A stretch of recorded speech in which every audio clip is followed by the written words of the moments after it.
Man, over here with Tim Bradley. How you feeling? Welcome to New York. Man, how you doing? I'm good. How you picture this fight? Crawford against Amir Khan. I think it's going to be a competitive fight. I think it's going to be a more competitive fight than what everybody else is predicting. Amir Khan is no slouch. I know he's had his history, his downfalls. I know that his chin is somewhat suspect.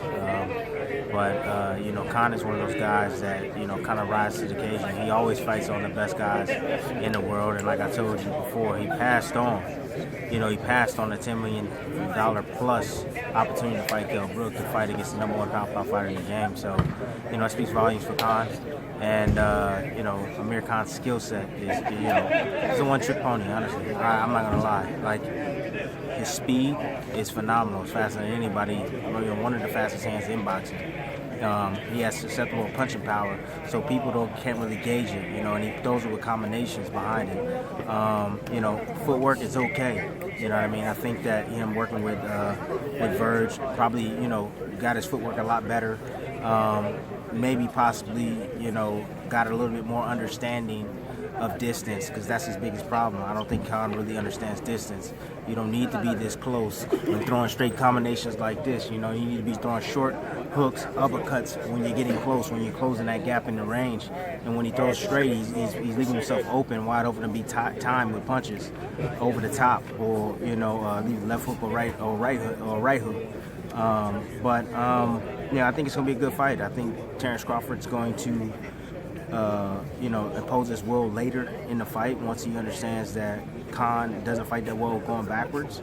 I think Khan being a busier guy early, and also Crawford being a slow starter, I think Crawford's going to have to adjust to that speed and find counter-punching opportunities and try to time Khan as he's coming in and attacking, and eventually he'll flip the script.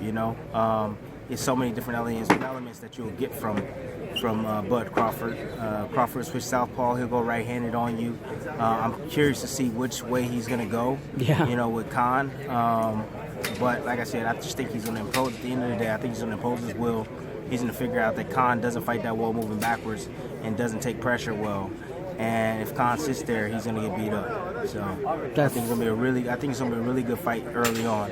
That's something that I've been telling people. This is a fight that is 50-50 because when it comes to skills, I think Khan has great skills. I don't think the fight is 50-50. I wouldn't say that, but I have to say that I think it's an interesting fight because we never seen Crawford in the ring with someone as fast as Khan, that has skills, but not Crawford's skills, man. Crawford has some of the best skills that I've seen in boxing, man. He reminds me of the old timers, with his boxing skills.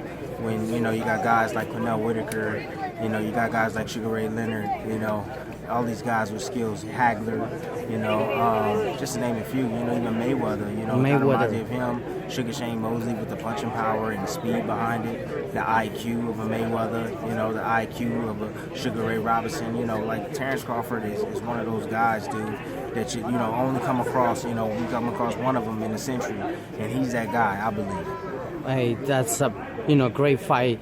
I think this moment is the time that both of them they facing each other. They want to look at it. What's the next step? Do you think that, let's say an example, if Terence Crawford beat Khan, are we willing to see the mega fight against Spence Jr.? Well, I hope. I'm just sick and tired of the sport that I love. People kind of disrespect the game. I don't like that. There needs to be one guy. The best needs to fight the best. The fans are going to get sick and tired of this, man. They're going to get sick and tired of supporting, fights that don't make sense, man. They're crying out. Yeah. The fans will tell you when it's time. The fans are crying out for Crawford. For Crawford and Errol Spence. We don't want to get late in the game where both guys are past their prime. Or one guy took a loss or whatever, like the Mayweather did, and we saw what we got, the ending product of the Mayweather fight. Yeah. It was lackluster. It wasn't what we expected it was going to be. Mayweather danced circles around Pacquiao and outboxed him easily. at that time. But if it would have happened 6 years earlier, it might have been a different story. Different story. Let's not wait. It's ready. I mean, it's fumed. This debate is fumed between Spence supporters and also Crawford supporters. Who's the best? Who's the best? Get them in the ring, and these fighters got to step up, and they need to make a decision and go at their handlers or their promoter and tell them, like, I want this fight. Make it happen. I don't care about this different promotions. You guys work it out. Work out the details. I don't care. I want to prove that I'm the best fighter in the world. Period. Is there anything that I would say that, the people that is in front of us, they could do something done in order that, like you said, make this fight happen? Because the fighters are the ones. The fighters are the ones that can make this happen. That's it. No one else. The fighters have to cry out for it. Anyways, I got to go. Thank you, Tim Bradley. Thank